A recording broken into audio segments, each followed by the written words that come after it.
안녕하세요. 일간 유정식입니다. 오늘은 의사결정에 관해 이야기해 볼 텐데요. 중요하거나 어려운 의사결정을 잘 하려면 어떻게 해야 하는지 그 5가지 방법을 다뤄보겠습니다. 중요하고 어려운 결정을 천천히 내리거나 미룬다고 해서 좋은 결과가 나오는 것은 아니죠. 당연한 말이지만 시급하게 내려야 할 것이 있다면 고심하고 분석하는 데 소요되는 시간을 최대한 줄여서 변화하는 환경에 남보다 한 발 먼저 대처해야 합니다. 물론 시간을 줄인다고 해서 의사결정의 품질이 훼손되면 안 되겠죠. 의사결정에 들이는 시간과 그 품질 사이에 트레이드 오프를 줄이려면 어떻게 해야 할까요? 중요한 사안을 시급하게 결정해야 하는 상황을 어떻게 극복해야 할까 같이 이야기해 보겠습니다.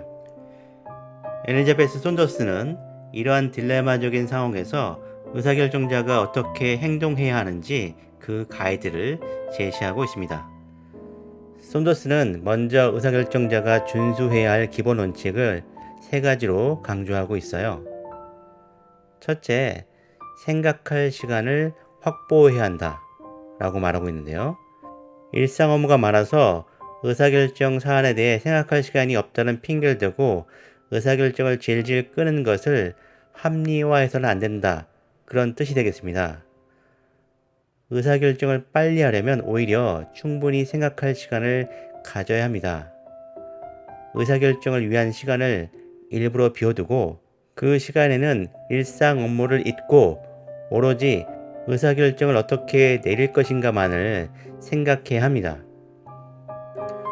둘째, 한다, 안 한다와 같은 1차원적인 선택지 외에 다양한 선택지를 도출해야 합니다. 중간 영역에 해당하는 선택지도 있을 수 있고요. 아예 다른 차원의 선택지를 발견할 수도 있습니다. 예를 들어서 A라는 사업을 할까 말까라는 선택지보다는 언제, 어디에서, 누구와 함께, 어느 범위로 할까 이런 식으로 선택지를 다양화하는 것이 의사결정의 속도를 높이는데 전제 조건이 된다고 손더스는 말하고 있습니다. 셋째, 의사결정을 둘러싼 제반사항을 잘 정의해야 합니다. 의사결정을 어떻게 내리느냐에 따라서 바뀌는 사항들이 있기 마련입니다. 또한 선택지들의 장단점도 달라서 트레이드 오프가 있고요. 결정 전에 이런 모든 제반 사항을 파악하고 가능한 한 도식으로 표현한다면 의사결정의 속도를 전보다 향상시킬 수 있습니다. 손더스는 이 3가지 기본 원칙을 준수한다는 전제하에 5가지 방법을 적절하게 적용하면 보다 빠른 의사결정이 가능하다고 조언합니다. 첫째, 가치에 집중하라. 이렇게 조언하고 있는데요. 어떤 일이 있어도 지켜야 할 가치가 무엇인지를 분명하게 인식하면 어려운 결정이 보다 쉬워진다. 이렇게 말하고 있는데요. 고객 경험을 제고하거나 적어도 훼손시키지 않는 것이 조직이 추구하는 가치일 경우에 사업 확장으로 인해 1:1 고객 맞춤 서비스가 저해된다면 사업 확장에 대한 결정을 바로 접거나 다른 방법을 모색해야 할 것입니다. 둘째, 대화를 통해 생각을 정리하라. 이렇게 조언하고 있습니다. 어떤 사람들은 의사결정 사안에 대해서 다른 사람들과 이야기 나누면서 스스로 정리도 되고 좋은 아이디어를 떠올리곤 합니다. 중요한 결정일수록 외부에 알리지 않고 혼자 끙끙거리기보다는 보안이 허락하는 한 많은 사람들과 대화함으로써 의사결정의 방향성을 잡아가세요. 손더스는 이 방법을 쓸 경우 자신의 의견을 강하게 제기하는 사람보다는 경청에 능한 사람과 이야기 나누는 것이 좋다고 조언합니다. 타인과의 대화는 토론이 아니라 생각을 정리하는 것을 목적으로 하기 때문이죠. 셋째, 타인의 관점을 수용하라가 되겠습니다.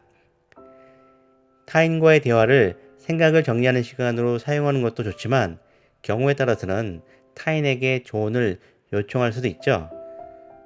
특히 전에 경험한 적이 없는 사안일 경우, 또 타인이 자신보다 더 경험이 풍부할 경우에는 조언이 의사결정의 속도 향상에 큰 도움이 됩니다.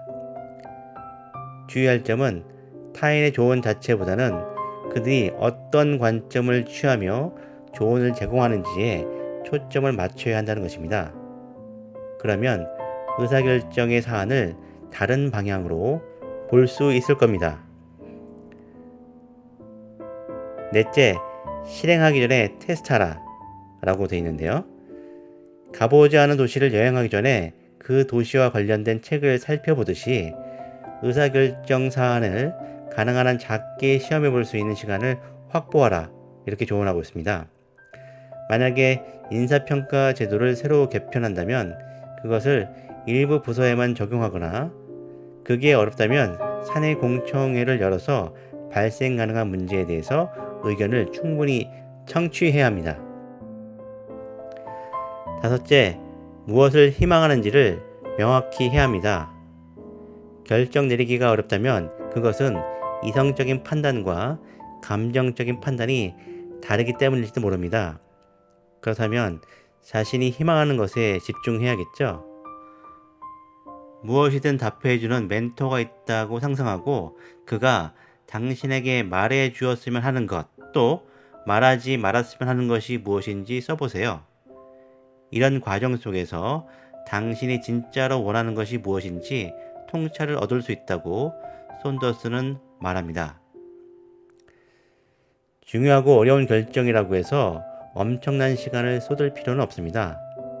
특히 위급한 상황일수록 의사결정을 빨리 내리는 것이 의사결정의 품질로 둔갑해서는 안 됩니다. 앞에서 말한 3가지 기본 원칙을 준수하면서 필요에 따라서 5가지 방법을 적절하게 구사한다면 의사결정에 들이는 시간을 대폭 줄일 수 있을 것입니다. 성급한 결정을 내리지 않으면서도 빠르게 결정하는 것이 가뜩이나 의사결정해야 할 것이 많은 리더들에게 꼭 필요한 스킬이라고 생각합니다. 오늘 에피소드는 이것으로 마치겠습니다. 감사합니다.